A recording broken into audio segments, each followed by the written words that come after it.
বর্তমানে আপনার হচ্ছে গত 15 থেকে 20 দিন ধরে আপনার হচ্ছে গঙ্গা অববাহিকায় টোটাল আপনার গঙ্গা পদ্মা, যেটা আপনার হচ্ছে ভারত এবং হচ্ছে আমাদের বাংলাদেশে মিলে অবস্থিত, সেই অববাহিকায় পানির পরিমাণ অনেক বেশি। আপনার হচ্ছে উজানের আপনার হচ্ছে বৃষ্টিপাত বলেন, প্লাস আপনার হচ্ছে বরফ গলা পানি বলেন, এই দুটার ইফেক্ট একসাথে আসার পরে আপনার হচ্ছে পানির লেভেল অনেক বেড়ে গেছে।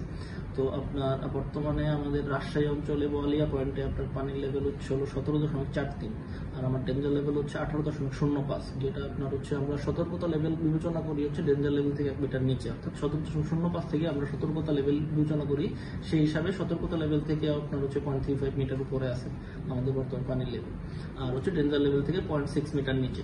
তো বর্তমানে আমরা সবাই সতর্ক পজিশনে আছি। অলরেডি আমরা হচ্ছে আমাদের পদ্মার যে রিলেটেড আপনার হচ্ছে সররক্ষা বাঁধ এবং হচ্ছে অন্যান্য যে রাজশাহী জেলার যে বাঁধগুলো আছে পদ্মার তীরবর্তী, সেই বাঁধগুলোতে নিয়মিত মনিটরিং করতেছি। প্লাস আমরা যে এটি বাঁধ আই বাঁধ, এই এরিয়াগুলো তো আপনার হচ্ছে আমরা নদীর ভিতরে কনস্ট্রাক্ট করছি। আই বাঁধ এরিয়াটা আমরা নদীর ভিতরে চলে গেছে, আই বাঁধ টি বাঁধ এগুলো। তো নদীর যে পানির স্রোত এবং পানির যে লেভেল, সেই আশঙ্কা বিবেচনায় আমরা বর্তমানে ওখানে প্রবেশাধিকার একটু আপনার সংরক্ষিত করেছি, যেহেতু আপনার হচ্ছে স্ট্রাকচারের সেফটি প্লাস হচ্ছে জনগণের সেফটি দুইটারই একটা আপনার কনসার্নিং বিষয়। তো এছাড়া আমরা হচ্ছে আমাদের যে বর্তমানে যে নদী ভাঙন প্রবণ যে এরিয়াগুলো আছে, সেই এরিয়াগুলো মনিটরিং এ রাখছি।